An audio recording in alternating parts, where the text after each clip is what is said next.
Kia ora, New Zealand. Welcome to Sweet Chain Live. My name is Matt Drake. This is episode 221, and I am joined this evening by my co-host, Morgan Hardfell. Good evening, Morgan. Kia ora, bro, and kia ora, New Zealand. Good to be back for another week. How are Episode you? 200 and what did you say it was? 200 and... 21. Oh, wait, 221. 222 next week. Can't believe that number's already coming around. I know. I'm good, man. Double Nelson. Good. I mean, have you had a good week? What's it been like? I don't know how it's Thursday already, put it that way. Yeah, I know what you mean. Yeah. It's been been a bit busy, But weather been all right for you? It's been a bit cold still. I can't stand this time of year, weather-wise. Yeah, horrible. it's not been too bad. Still snowing behind you. Yeah, it's still snowing behind me. Image straight out of Sub-Zero last weekend, where it was blooming cold at the weekend, but up my direction, horrendous. Down my direction is actually not too bad. It's a little bit more tropical today than usual. I think we may have even got up to around 8 or 9. I think tropical might be a stretch, but yeah, okay, fair enough. Look, we've got tons to go through. Well, lots of little stuff to go through actually. So I don't know how long we'll go, but we've got lots of little stuff. We've got hot scores to kick us off. We're also going to be then looking back at Sub-Zero, which happened at the weekend, and also the 40 for 40 up in Tauranga, which 40 people played. So we'll be going through that. We'll be looking ahead mostly today at some events that some Kiwis are playing abroad. There's plenty of people playing this weekend in various events around the world, mostly in Europe. So we'll be having a look at that, but also there's people in the States who are playing this weekend as well. And also we'll be talking about icy chains at Jelly, the flex start there. University of Canterbury special, right? That's right. We'll be talking about the tipping for that. Which we'll get the opinions of chat on as well when we get there. So yeah, and I'm sure, and we've got one other thing I want to talk about the Topor thermal throwdown, which has come up, which is pretty interesting as well. So yeah, let's get into it. How about hot scores, South Island? Well, how about we do something like I always do most weeks these days, where I jump in before hot scores and I say a big happy birthday to Mr. Stephen Reid down there in Invercargill, and also Mr. Ben Schicker up in Christchurch. Young man turning 23 today. 23. Stevie Reid probably like 50 or 60, something like that. I swear Ben Schicker's been around for years. He's only 23. That's crazy. Do you remember Thomas Dalzell? He used to be out of Christchurch a few years back. I don't know a name that I'm... He's a RPM-sponsored player, moved back to the Czech Republic. It's also his 40th birthday today, so if this gets to you, returns. Happy birthday, sir. There's plenty of people with birthdays. Yes, but as Matt would like me to do, we're going to get over to our hot scores, head down to Queen's Park as we do every week, where a 14 under par is the hot score for Mr. Andrew Fleming. Well done, sir. And then we get over to Chingford, where Dalton Buckman shoots a very nice 7 down.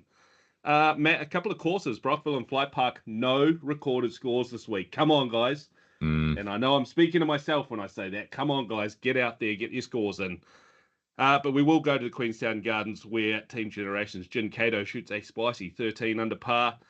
Back over to Lismore, as we do every week, and Mundo McDisk, as we say every week, shoots a very nice 10 under par. And then Robbie Talbot gets it done at Jelly Park with an 8 down. Over to Bottle Lake, where Koa shoots a 2 under par, and Ephraim Russell holds the keys with a 13 under par at Warren Park. Another 13 down for Sammy Hall, Mr. Sam Hall at Smallbone Reserve, and then Ephraim Russell at Queen's Park Reserve shoots a nice 6 down. 2 to go, Taylor River, and then we see Inca shooting a nice 7 down, and finally, Brantford Park, Mr. Stephen Dory, 13 down. That is your hot scores for the week in the South, Matt. Let's head up to the north. So starting off in Berhampore, in the capital of New Zealand, Flavio Mayorga goes around Berhampore with a score of 52, 6 under par. Very good. At Hikoikoi, Nick, Andrew Lecoq, Cannon Larson, Flavio Mayorga, and Ton P. They've all tied. Sheesh. all tied with a 3-under par. So well done to those 5. Up at Harcourt Park, Johnny Wake is doing the business with an 8-under par. Over at Flaxmere, it's locals Leon Crellin and Matt Stowden doing the work with a 5-under. Joey Parks goes around Spa Park Black in 4-under par. Taylor at Scion Tree Nursery is 7-under. Jack, who goes double that, 14-under par at Henderson. This week, Zach Armour at Wood Hill. It goes round at 6-under par. Joel JC and Hall of Famer Bob Gentle go round Rosedale at +1. And that rounds out our North Island hot scores, Morgan. Yeah, beautiful. There was one big shout out that I missed, guys. A new addition to the Disc Golf family arrived yesterday, safe and well, 2:12 p.m. and that is the new son of Bray and Erica Marsden down in Invercargill. Big shout out to them, Spencer, David Marsden. Congratulations, family. Fantastic. Yeah. Many congratulations there. Now, we've got some events that were played last weekend, Morgan. Not least, Sub-Zero. Yeah, you played this in the tropical Omarama, and how was it? How did you find it? How did it go? It was good, man. I played like dog shit taco, just to put it simply. Okay. I played terribly, is what it is. It happens. As you know, a rather inconsistent player going from my equal PB starter last week and moving right along to 9 over par versus first place's 32 under par. Look, you can't win them. You can't win them all, honestly. Yeah, too right. Can't win any of them, apparently. And on another day, you'd have been closer than 39 shots off, or 40 shots off the lead. So yeah. But no, great weekend. Mr. Burgess and team held a really good event. It's so good getting up to that sort of part of the country. I love it up there. We got to watch the All Blacks on the Saturday night with a big fat crew of people down the bar as well, and that's just always a great experience every year. And we got to play in snow. We managed to have a bit of snow probably the day before, which covered almost the entire course, and then throughout Saturday evening going into Sunday morning, it melted away, and we had nice green fairways to compete on. So, no, it was beautiful, stunning. It was Sub-Zero. It's exactly what we're there for. Fantastic. So, having a look at the results, Daniel Hunter takes out the win. Really, the first round is what gave him the lead, and he's just sort of kept everyone else at bay for the rest of the tournament. Him and Isaac Latter putting together a 10-15 rated final round that was 12 under par. So congratulations to them, and particularly to Daniel Hunter. Rainer Pye gets the podium position, tied with brother Jamie Hunter. So yeah, some very good shooting there. Did you play with any of those guys in round one, Morgan? No, I didn't actually. I managed to avoid the sharp shooting young guns. I tell you what, though, I'm just looking at a message. I just remembered I got a message from Daniel yesterday, and he mentioned that him and Isaac were only carried 6 to 7 discs each, and they were in a plastic bag. So just just putting salt in the wounds over the rest of the field, really. Right.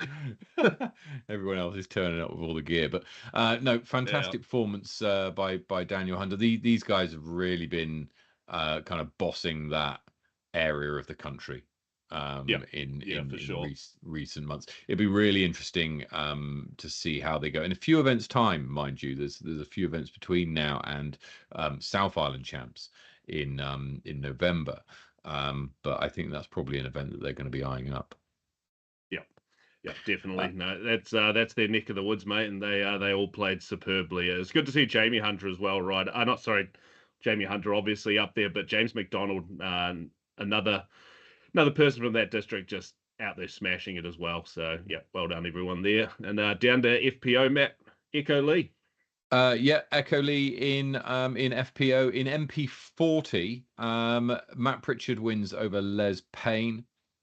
In MP50, Tehota wins in MP50. Although we talked last week, he's not the only one in a division on his own. We talked last week about people in divisions on their own, and whether advantages and disadvantages, etc. Did it come up at all in conversation? A little bit, eh? Not heavily, but I mean, these guys did want to play in their division. They did want to, I don't think it's an action just yet. Oh no, it is an action now. They want to gain points towards their divisions, Yeah, and Arn being the tour director and the tournament director for this event, he wanted to start us off right here and give these guys the opportunity to do just that. yeah, yeah. Fantastic, fantastic. I mean, it remains to be seen. We'll probably need to have a whole season played out with it before we go back and assess. Dwan Fisher wins MA1. Is it just me, or has he been threatening for a long time? And this is the Yeah, he first has time been. that he's really kind of come out on top. I might not I'm be right there, but I mean, of this recent season, times, yeah, this season, yes, that's his best finish. He had a second at Seafarer and at the Charters Bay Charge. yeah, that's So yeah, right. threatening a That's couple of right. events there with really, really good players. And then last year he won the Hamner Hot rounds and the Nottingham Giants in MA1. Yeah, I mean, I seem to remember like every time I see his name on the list, I'm like, there's he'll be there or thereabouts, and until this weekend has been thereabouts. This weekend, very much there at the top Yep. of MA1. So congratulations to him. Kevin Carpenter coming in second. Bailey Gardner, the youngster, coming in third. And actually, I seen Bailey Gardner all over the course, man, and like you could see him from a distance, and just the whip on the shot that he's got for such smaller fella, I'll say, yeah. is it's incredible. This kid was just ripping everywhere. It was a sight to behold. We're just going to interrupt proceedings because we do have a photo we can put up on screen. Oh, a little proof in the pudding This here. is it. 1,000 rated plastic bag. That's Mr. Isaac Ladder There on you go. screen right So there with yeah, his. I quality. love that. So Thank you very for good. sending that through, Daniel. That's brilliant. That's the content we're looking for over here at Sweet Shane. In MA40, Lance Essen wins relatively comfortably, 968 rated round, bookending his tournament, which is very strong in MA40. So well done to him. Wins by 10 shots over Sam Winchester. Ben Thompson makes up the podium. Jessica Robert wins over Tui Smith. Mark Tebbett wins over Andrew Faulkner. We talked about this last week. How is this? Do we think that Tebbs is going to do it over Seb's dad? And actually, after the first round, I was sat there going, "Oh, we might have called it wrong. We might not have this right." But that's why you play 3 rounds in an event, right? Yeah. Because results end up where they end up, and a strong second round by Mark puts him on top. Tim Stewart in third. Deborah Hunter played in FA 50. Wayne Doyle wins in MA 60. In an MA 2, Kona Foley takes out the win here with for MA 2 that's pretty strong. 949, 920, 911. Pretty strong performance there by Connor. Tyler McCarron in second. Connor Rance with a surge in the final round. Very good 939 to put him on the podium positions. Yep. I think he must have just had all of the energy from the All Blacks the night before, I reckon, did young Connor. I suspect so. All the mana. Neve O'Donnell competing in FA2, and in MA3, Brandon Thompson wins by 12 strokes. Again, a strong second round. Was there something about the second round? There few people have had a strong second round there. I think it just warmed up. Yeah. That was in the afternoon of Saturday, so that you've had the sun on it the whole day, and so your joints aren't quite so stiff. But he did very well in that division. Played 7 shots better than anyone else in MA3, so that was enough to propel him into the lead. A lead which he held on in the final round. So well done to him. Grayson Heen and Tyron Hansen were the others who made the podium there. Noah Gardner wins over Jacobs Weiss in MJ 18 in what looked to be quite a tight battle all the way through. And in FJ 15, Haley Rance takes out the win over Mackenzie Craig. I just want to shout out three of the ladies that are on the screen right now, or at least on my screen over here. Haley and Mackenzie having the battle of a lifetime, actually, out there on the course. I was on a card with you and on that second and third round, and Mhm. just obviously Dad's out there watching the scorecards, and I'm over his shoulder just keeping an eye on it too. And man, he was more excited about that than what was going on with him trying to battle it out with me. But yeah, no, shout out to those ladies, both shooting above their rating substantially. So Yeah. awesome job there. And then as you called her out before, Neve O'Donnell in FA2 playing her first ever tournament. So Congratulations, Neve. Excellent. welcome to the sport. Showed up in jeans and I think a long sleeve t-shirt and just got amongst it. And it was freaking Fantastic. golden that morning. She was having a great time out there. So we look forward to seeing her back out at another event. Good stuff. Good stuff. Right. So now Sub-Zero was played in the cold, something that was probably a bit warmer, but probably not too much better weather. Was the 40 for 40 Invitational, which was a tournament played up in Tauranga around the Extreme, at McLaren's Falls, and they played a 20-hole layout there, two 20-hole rounds. That makes up the 40. Big divisions. MA1, huge 23-player division. MA40 was 14 players, so pretty competitive. We had tipping up for this, and the results have been included in the power rankings, so we'll get to those. We'll get to those later on. But the results for the tournament, JLP takes out the win. I think he was perhaps the favourite going in. Certainly someone who we mentioned prior. Well, back-to-back weekends, right? He won on the 29th at what was the last tournament they just had up that direction? Sorry, it's evading me. The Woodhill One Dayer. That's the one. Yeah, he won that last week. So, back-to-back weeks. He just needs to go and find another tournament this weekend and make it the three-peat. Yeah. Josh Pratt's been there or thereabouts. He's obviously wins in MA1 at the Brook Park Brave and has now taken out second place here. Anthony Rogers is always going to be a threat in tournaments such as this, and Jake Brennan, who we haven't seen for some time, and Max Jobert playing well as well for spots in the top four. In FA1, Wellington's Caitlin McLeod wins pretty comfortably in FA1, shooting an 846, 845 rated tournament. So that's pretty strong from Caitlin. That's great. In MA40, Tim Marshall takes out the win on a three-way playoff between Chris Kingsnorth and Steve Scarborough. So congratulations to him there. Really last final round 953 heroics, bringing him back into contention after he was 4 shots off after round 1.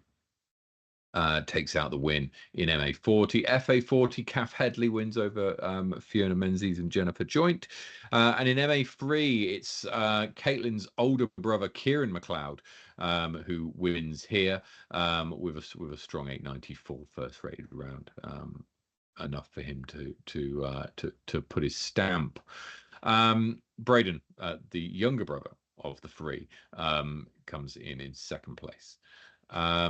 Charlie Marshall competing in FA3. So good little tournament up there in Tauranga. Yeah, they're liking their amateur only tournaments up that way, right? We've got a wee bit of something else to talk about sort of later in the show. Well, we might as well go for it in a minute, but sure. We'll finish the point that we're on. Yeah, I mean the 1 day amateur events I think are great, and when we look at Sweet Chain Nation, which we'll be shamelessly plugging from now until December in an increasing manner as the weeks go on, is really kind of aimed at exactly that kind of audience, right? It's about getting as many 100%. people in who perhaps may not have played or don't play or don't get to play quite as often, get in, playing some sanctioned disc golf, having a good time and a laugh, and walking away from a day with a ton of memories of having a good time, maybe some goodies, hopefully a a full belly after your lunch, and maybe you're tired at the end of the day. That's the intention anyway. That's what we want. So yeah, I think the events are great, and the 40 it was an invitational, so it wasn't one of those ones you could just turn up to or sign up for, but competitive nonetheless. Before we move on to that linked point, if you like what we do, and you're enjoying the show, then please consider liking and subscribing. The subscribing to our YouTube channel, it's totally free. You just hit the subscribe button somewhere down there, and it's really helps out the algorithm, gets us in front of more eyes. We've got our next 6 more to giveaway. go. We've got 6 more, and we're going to be doing Just a 6. giveaway on the show, and they're normally pretty good. We normally give away some pretty good stuff. So yeah, we'll be doing that. So make sure you hit that subscribe button if you haven't already. The next event that we want to talk about is Icy Chains. Now, this is happening down this weekend in Christchurch, Morgan, at Jelly Park. And this is slightly different because this is it's a one-dayer, and it's a flex start. So you can see on the PDGA page, and this is the first time I'd seen this happen for a flex start, right? And is where people have like booked in their time slot for. Yep. Which I guess is great. Is a good idea. It's great. And fantastic. Yeah, for sure. Like I did it a few years ago up at Peak to Pint up on Coronet Peak, and people were actually rushing to secure the spots that they wanted. Almost gave them incentive to sign up a little earlier. That's right. Yeah. Now, currently, we don't have any tipping set up for Icy Chains for 2 reasons, really. One, we haven't really done it for flex starts in the past, and also the limited number of people and the likelihood that people will sign up presumably either on the day or very close to their tee times really throws the odds out and makes it, I mean, the tipping is really designed for big events that where who's going to be playing at least a few days or maybe even weeks in advance. So we haven't done any tipping for this. However, they will be included in power rankings, so the results of this will contribute towards people's power rankings, which will update next week. Yep. So yeah, and this event's what does it say here? This is a fundraiser event for the University of Canterbury Disc Golf Club for the initial costs of future planned events. So looking at bigger and bolder and brighter things in the university. That's right. And so if you're in Christchurch on Saturday and you got time to kill, I mean, how long does it take to get around Jelly Park? Hour and a half? 8 minutes. and it's $10, right? $10, and you get yourself a sanctioned round of disc golf around a lovely park. Find a card to jump in on, or if there's a few of you, get involved. And you get to support the local university club as well. And as I said, they've got some cool stuff coming up, including a larger tournament, the UCDGC Open, which takes place in middle of September, which is being hosted. Discmania is presenting that one with support of NZDG down at Warren Park, and that's a B tier, Morgan. So, yeah, love it. They've got that to prepare for. Right. Something else about events that are coming out. I don't know if you saw this. Did you see this? With regards to the Topor Thermal Throwdown. Did you see this? Okay. I have. I was doing my scan of events that are coming up that I can possibly play, like trying to put them in the calendar, book them way in advance, so that if anything comes up, I can say, haha, I've already got it booked in, because that's what you've got to do when it's like this. And I noticed something which was very different. Now, first up, before Tom reveals it, the Thermal Throwdown is a fantastic event. I've played the last 2 years. It's an AM-only event held at Spa Park, which is the best disc golf course in New Zealand. And is also the place where the Topol Classic is played, where the Australasian Open will be played, in Topol. It's brilliant. It's AM only. You get a players pack. You get a slightly modified course. You get a it's just a brilliant event, right? The guys do a fantastic job putting it on. I think it's Richard Atkinson and the rest of the Topol Disc Golf Club do a great job doing it. This year, they've gone with a slightly different tack. So if you want to enter, first up, registration opens on the 28th of August at 8 o'clock. If you try and go on and register at 8:05 on the 28th of August, you'll be out of luck, right? It will sell out, and it's one of those that sells out in seconds, not minutes, right? So you get very much fastest finger first. So we'll before this event, producer Tom, note for the calendar, we need to talk on the show about how you can register for events on Disc Golf Scene quickly, because there are some tactics to it, right? There are some Yep. things you need to do, so we will cover that in a later show, about the best ways that 100 you and can yeah. you can get yourself on the front of that list. And it's only 105 players max, so you got to think the amount of people that are trying to get into this if it's happening that quickly. Yeah, Like, that's it. Anyway, the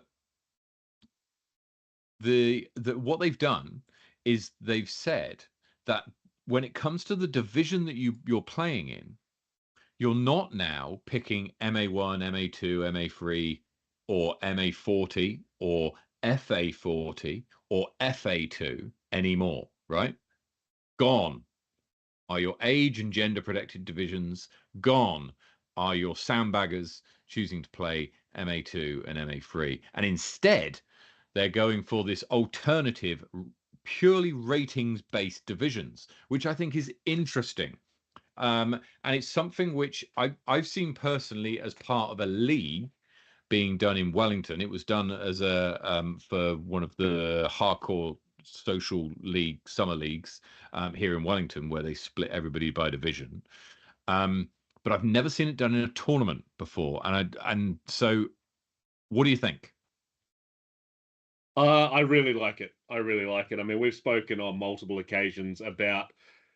I've asked the question, I believe, even on air to Mr. Burgess, about could we look at implementing a New Zealand set of standards for ratings, right? Yeah. And these guys have kind of, this sounds worse than it is, gone around that and just done it themselves. And Yeah. I like it because you can.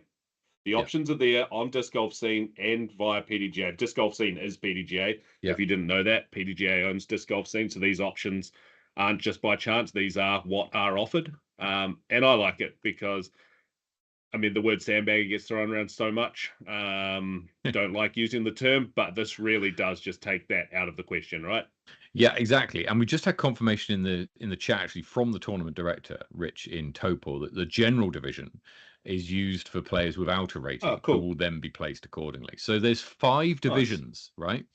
105 players split over 5 divisions. Now I doubt that the numbers will work out conveniently at 20 because I don't know that Mm-hmm. there's maybe there is 2935 to 970 players. That's the division that's going to struggle the most to fill it, if you like. But it'll be interesting to see how it goes. And what a great event to test it on. It's a 3-day event over Labor weekend, Saturday to Monday. So 3 Mm-hmm. rounds of and so that's why they that used to be limited to like 70 or 80 players, because you'd play like all on one day. You'd play several rounds on each day, but I think it used to be 2 days. It's now 3 days, and so it's going to be really interesting to see how it goes. Now, personally, I'm a huge fan of this. I've spoken in the Mm-hmm. past about how I think that it shouldn't be up to people to decide what division they play in. It should be up to a independent measure to decide. And this is exactly what Yep. is going on here, right? And if you have to have, you can't have it both ways. If the argument against this is going to be, yeah, but the PGA ratings aren't accurate. Well, look, if they're not correct, then what the hell is ratings business all about, right? I mean, Yeah. do you know what I mean? But I think this is exactly the right thing to do, and I think that it's going to be very interesting. Close to the time, we'll get Rich on to talk a little bit about the reasons why and how they've gone about doing this. And then after the event, we'll obviously be and analyzing the results and looking at the fallout from it, maybe getting some feedback from players as well. I don't know if I'll be able to play it personally, but we shall see. I'm gonna, yeah, there might be something I can do, but it's a long weekend, so it might be tricky. And if I can play it, then I'll be going fastest finger first on the 28th of August to try and get myself in, and then I'll be able to talk about it.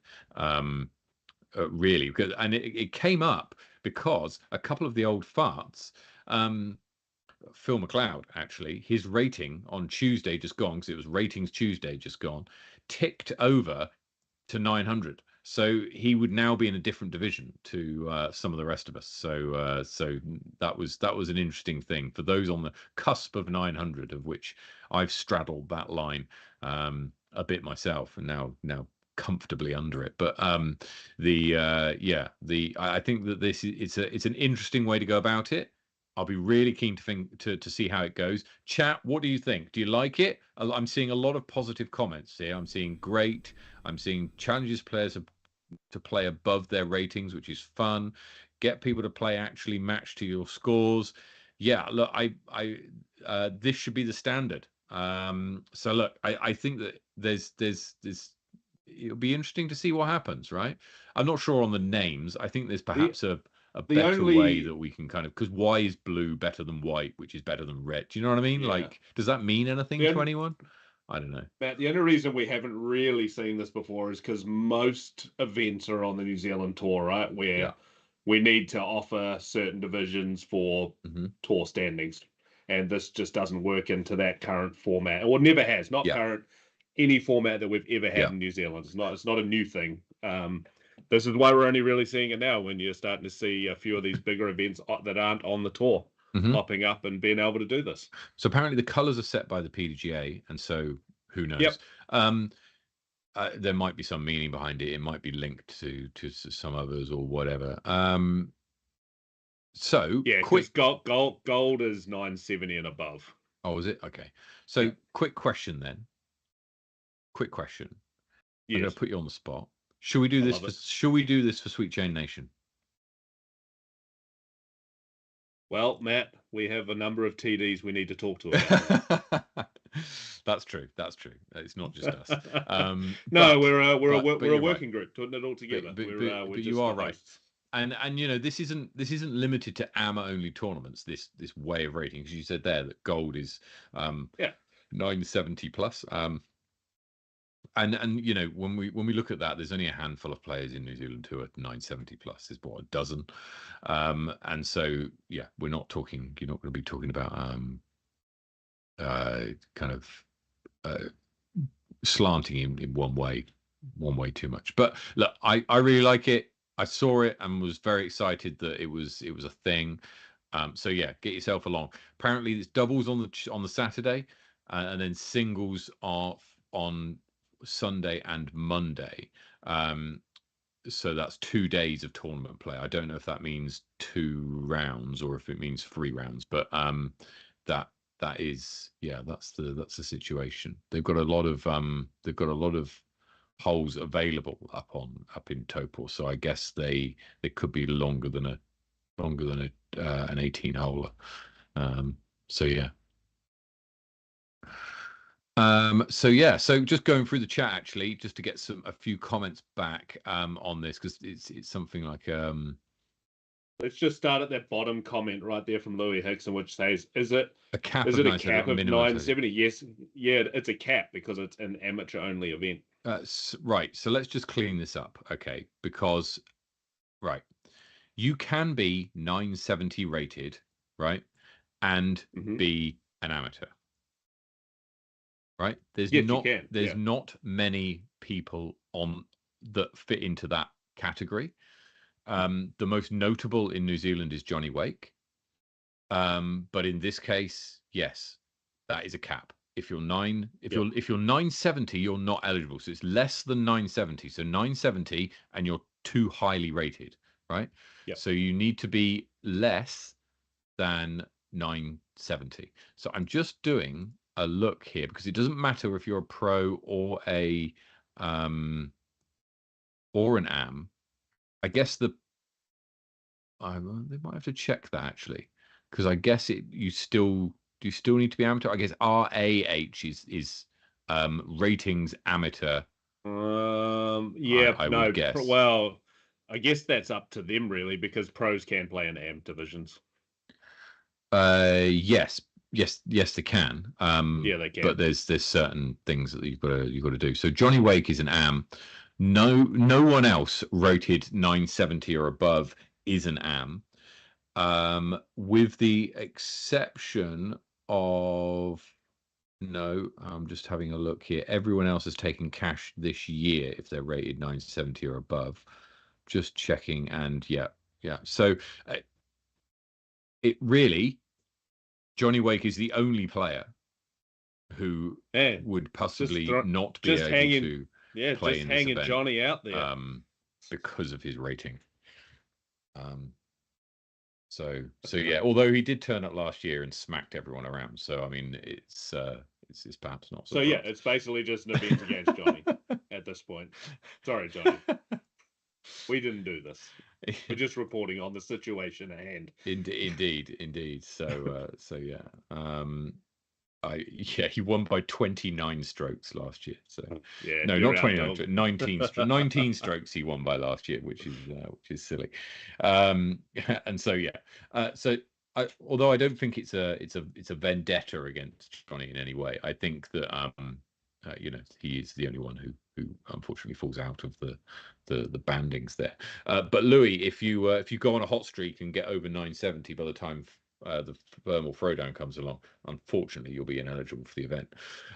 So yeah, chat, let us know. Are you keen on events like this? We'll speak to Rich a bit closer to the time, and we'll also review the event afterwards. But at the moment, I do seen, like the idea. I like it.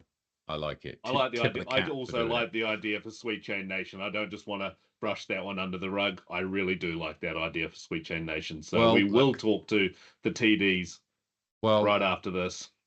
So it's going to be interesting because we've obviously got, there's 11 tournament directors, of which we are 2, and so we will need to put it to the rest of the amazing guys and ladies who are helping us to run it, and see how what the opinion is. Stephen Dory asking, is it at the time of registration or the event? I think it's the event, but I don't know. Questions for Rich there that you'll have to ask him. Registrations don't open for another 6 weeks, so there's plenty of time to work all this through. So yeah. At the event, Kat's saying, I was just thinking there. I was like, as long as he draws a firm line in the sand as to which one it is, shouldn't be a problem. But Kat's saying it's the event. It's the event. So is Rich. So you could get moved. Thanks, you could get moved up or down. Yeah. So yeah. So yeah, we'll see.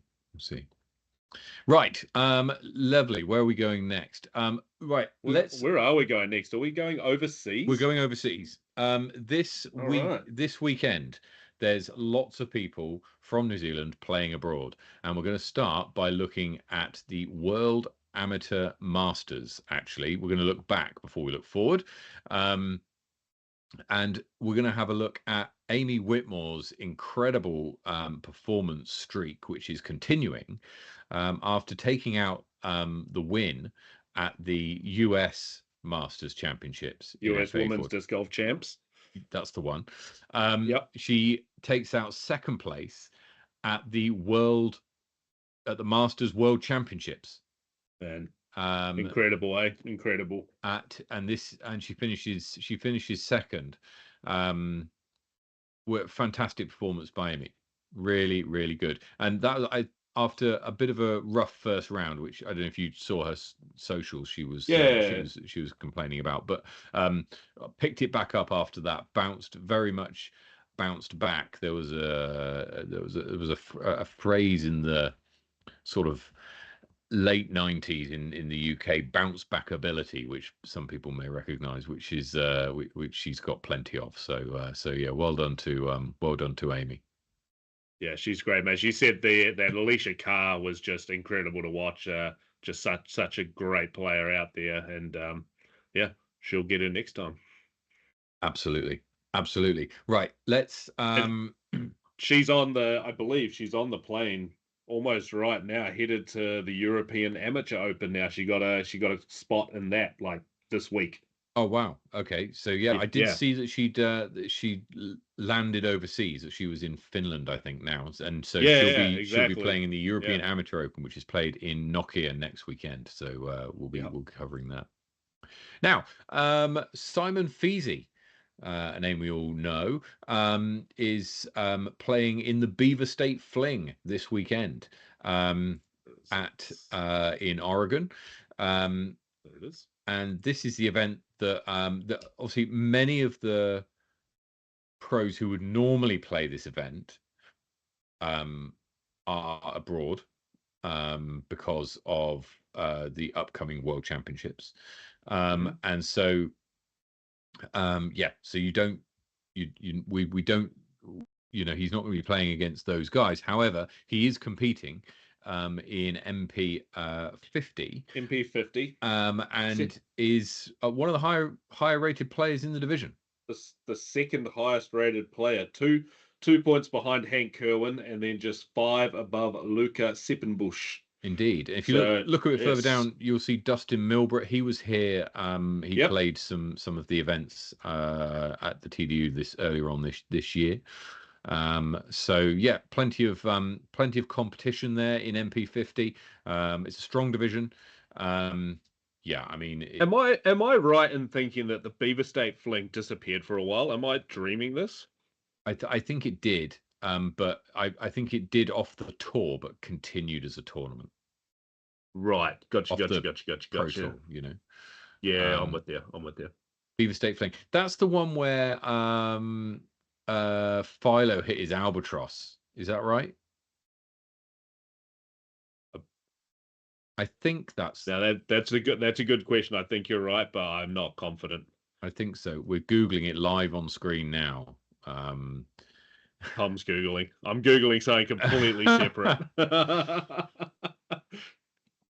Go, Tom. Go. There it is.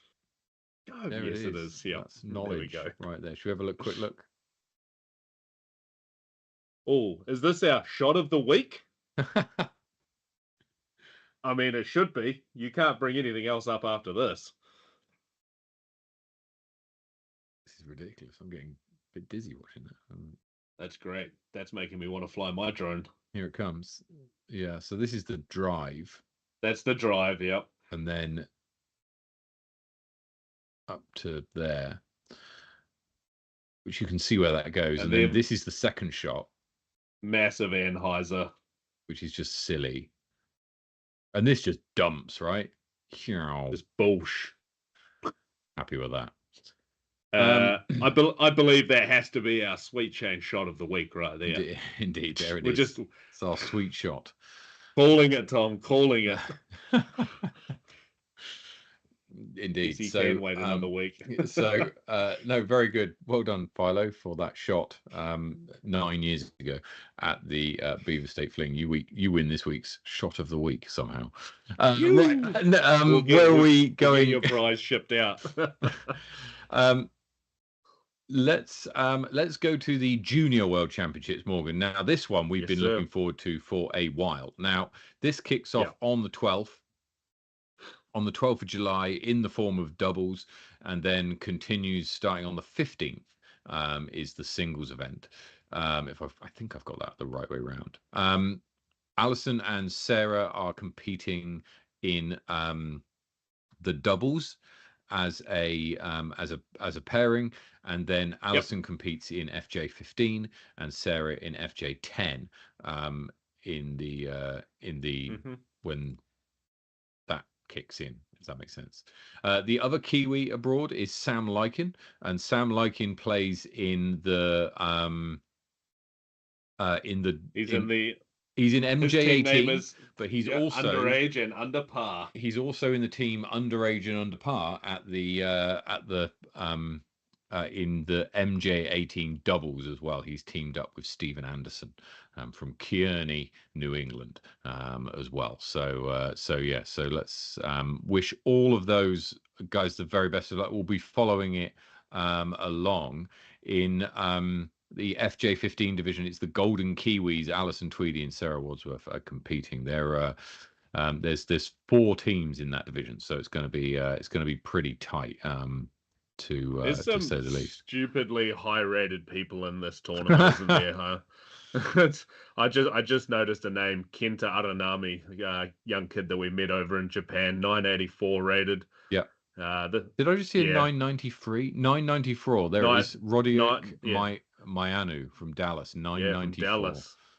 Lone Star Cheese Slinger, shout out. Yeah, indeed. So it's a 997. Oh says I'm getting in my ear. So that's incredible. So look, yeah, it's going to be very good to see some. That's Zeb Kaler from Monroe. It's going to be incredible to see the quality of the play. Obviously, they're all competing. They're all competing to win. They obviously all want to do very well. Let's start. Sam Lycan, very much middle of the pack, ratings wise. I think he'll be looking to make it to the final day. Presumably they have a cut. And they can't play 144 players into the final round. I would guess. So I'm guessing that Sam's really looking to make a move and make sure that he gets into the final day and push up the leaderboard as far as he can go. Yeah, he's it's first time over on international soil competing. Just get your feet under your Sammy and just go and enjoy it, and absolutely let the disc do the talking. Absolutely. When he's relaxed and he's not thinking about it too much, he's very dangerous player. So yeah. Hopefully it's the event itself doesn't carry too much pressure and he can just go out there and, as you say, enjoy himself and sling some discs and do some good stuff. In FJ15, which is where Alison Tweedy competes. She's not the highest rated player indeed by any stretch, but by 24 ratings points under Hayley Huber. However, you've got to think that she might be thereabouts, Morgan. There or thereabouts. Time will tell. Don't have the answer to that, Tom, in the background with all your questions. So it'll be interesting to see how she gets on against Hayley. Hayley's just won the US Women's Disc Golf Championships in FJ15, and is now competing in the Junior World Championships. So yeah, that'll be a division that's worth following. We've seen what Alison's capable of. Her game has just continued to get better this year. And so it's going to be real interesting to see if again she can go one step further. And for sure. Yeah. Alison's got some stiff competition there, and just the 2 ladies that are above her, MJ Gager and Hayley Huber. Hayley Huber, I've seen those names and video of both of them competing quite a few times now. MJ holds quite a big presence on Instagram, and I always see her tagged in things from Sarah Wadsworth, and man, got game. So yeah, Alison, go well, get him. Absolutely. And then in FJ10, Sarah Wadsworth is rated 150 points higher than her next highest rated player in FJ10. So it might be another over-under kind of thing, but you would expect Sarah to walk away with the win here. Yeah, she's another Mark Tebbett kind of person, until she loses, my money's on her. That's right. I mean, she's rated higher than all of the MJ10 players. She's who was that more of a compliment for? Let me pause it. Was that more of a compliment for Mark or Sarah? I don't know. What's the angle? What's the angle here? One of them's blushing right now. Yeah, I mean, and 876 is just a crazy rating for a 10-year-old, Yeah. honestly. Out the gate. She's not even 10. Is she 10? She's not even 10. 9? No, I think she's 9. Yeah, it's just silly.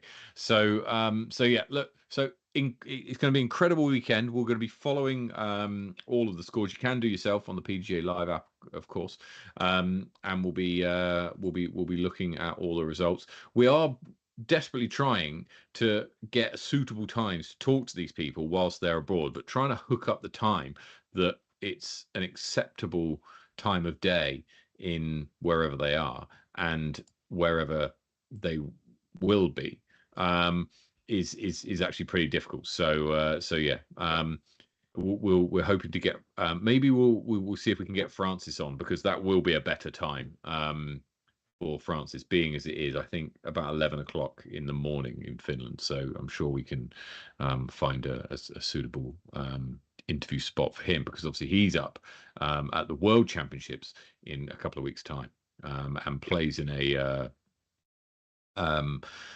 the qualifier for the Disc Golf Festival this coming Monday. So and that's in Estonia, in Tallinn. So yeah, we wish him well also. Right, I think that's more or less our summary of disc golf events that are coming up for various people that you might be interested in. So yeah, I think that's it. Just to answer some questions in chat, Seb is doing some big tourneys, but not until August. So we'll be 2nd of August is 2nd his of next August. one that's coming up there. Yeah. So we'll be covering that a little bit then.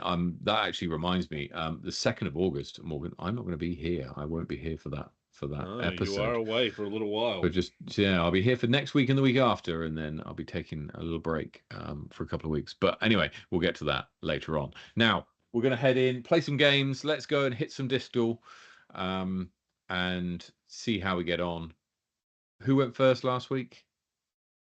I actually can't remember. I don't Tom, know, any idea? Someone in chat got it real quick, didn't they? Like last week, I think. That's how it happened. Right, let's do the pull a random disc out of my bag, but this time I shall pull a random disc out of my wife's bag, which is next to me here. What have we got here? This is a Shrike. There you go, Shrike. Love it. This is one of the first discs I threw and actually could make go far. Well, I say go far at 80 or 90 meters, but good of you to pull out a yellow Innova disc. There's one hiding behind me in my picture. I forgot that was there. Right. Well, it didn't do very well at distal.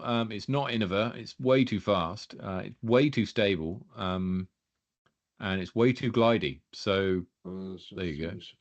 Let's go with a. Well, it's way too glidey. Yeah. Oh, sheesh. So, can you close that for a sec, Tom? Thank you. Right. So we're going down and glide by 3. So into the 3s. Yes. 13 way down. Turn up.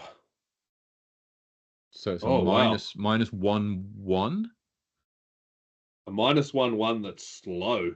So a straight slow disc. Can we just start with like a MD1?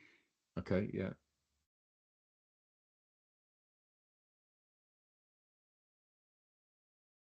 Okay, so it's a 0-1. Okay, so shoot. Is it a and it's slower than a 5. Yep. Okay, so I'd like to say a buzz. Is a buzz a speed 4? It's a 5. Okay. I'd like to say something like I want to say fuse, but I'm thinking of like a harp or something along those harp lines. Is too stable. Is it too stable? It's a 0-3. Oh, yeah. A pure. That's a good shout. A pure is a good shout. It's a bit. Might be a bit glidey for this. I've got 2 of them over here. They're glidey and they do turn. Yeah. But run it. See what we get. So it's a dynamic.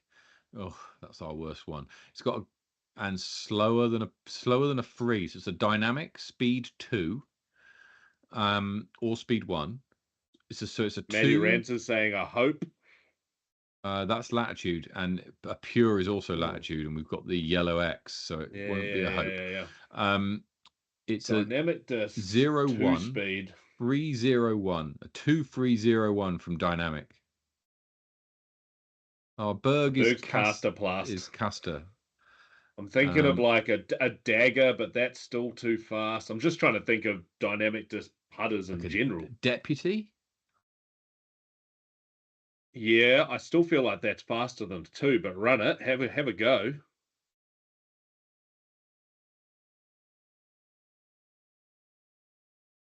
Yeah, it is, and too glidey, but it's the right brand. Yeah, so like a Warden. Yeah. I'm just thinking of dynamic putters now. A Judge. I mean, Judge is a fair shout, but it could be any of these. I still feel like that's a 3-speed, but I mean, chat Butler, how confident are you on the Judge? Because we're running out of answers here. We've got 2 more goes. Oh man, dynamic discs, real slow putters. Dynamic discs. Yeah, let's lock Judge in. Let's have a look. I think it might be too stable, but we'll see. Certainly not an EMAC Judge, I don't think.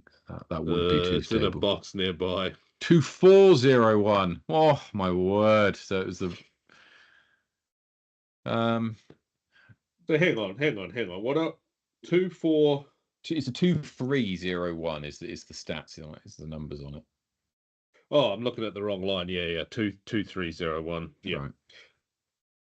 Agent? Troy Broad? Yeah, look, I'm a bit lost here now. So yeah, go on. Unless you want to, unless would the reveal hint give us the first letter potentially? No, it won't. It will say there. We knew that anyway. Mercy, a Mercy is latitude, so it won't. I do love a Mercy though. That's a great disc. Run the agent. Agent, I believe Warden. In you. It could be any of those ones, I guess. Agent, run it. Lock it in, Eddie. Hey! Oh, wow. Well, tip of the cap to T Broad and Kath Headley for that. Very well done. Yeah. Thank you, team. Thank you very much. There you go. I swear we get it on the 6th. Way like often, eh? I think that's definitely our most common one. Let's have a look at the scores on Disc Golf Valley. The code has been above Morgan's head for most of the show. Arn with a 6 down. It's only taken him 27 attempts to get that score as well, as you can see on the show. Morgan with a +2. Magnatros with an 8 under par. So congratulations to him. But look at it. That's Morgan Hagefeld with a 9 under par. So well done. Yeah, Anthony with -3 and producer Tom with a pathetic +5. So very well done. Right. Let's head across and take a look at the power rankings then, just to close this out. We had 2 events that contributed to this week's update to the power rankings. One was Sub-Zero, played down in Omarama, down in the south there, and the 40-40 in Tauranga. So let's have a quick look. Ladies first, Echo Lee climbs up 1 spot up to 9th, and Caitlin McLeod climbs 5 spots to 15th. Laura Backer is up 12 to 18th in the ladies division. In the men's division, Daniel Hunter climbs 1 spot up to 4th. Isaac Latter is up 3 to 15. Raina Pai up 4 to 19. Josh Pratt up 4 to 21. And other big movers, Royce Whelan up 62 to 130, James McDonald up 43 to 112, Max Jobert up 42 to 62. Mr. Troy Broad is saying, how do we get on the power rankings, Matt? How do you get on the power rankings? Okay, right. So we got a little bit of time, I guess. So the power rankings are calculated at the end of every event. Now, in order to qualify for the power rankings, you must have played 5 PDGA sanctioned events that are included in the calculations for the power rankings, which is most of them, but not leagues, in the calendar year prior to the most recent tournament. Okay, so in this case, the most recent tournament was last weekend gone. So if you have a look at the date of that tournament, which was the 5th of July. So if you played 5 or more events between the 5th of July 2024 and the 5th of July 2025, you'll be included in the power rankings. As soon as you have played fewer than 5 events in that time, because you can imagine it's a rolling thing that doesn't necessarily care when you played, right? So you could have events that fall off, and so you've only got a few. Then your dominance rating, which is what is then used to rank players, right? So Levi's dominance is higher than Johnny's dominance, which is higher than Simon Feasy's dominance, etc. You maintain your dominance value so that when you play your next event, you slot back into the power rankings wherever you deserve to be based on, you know, when that how your dominance value is then affected, if that makes sense. And it's events, not rounds, right? So it's events that you need to play. It doesn't matter how many rounds there are in the event. And that's also how, for tipping, we're able to offer odds on people who aren't in the power rankings, because there's a lot of players out there who haven't played five tournaments. And so we're still able to offer odds on them because we know what their dominance is, and their dominance is far more accurate after fewer rounds than their rank is. So that's how we calculate it.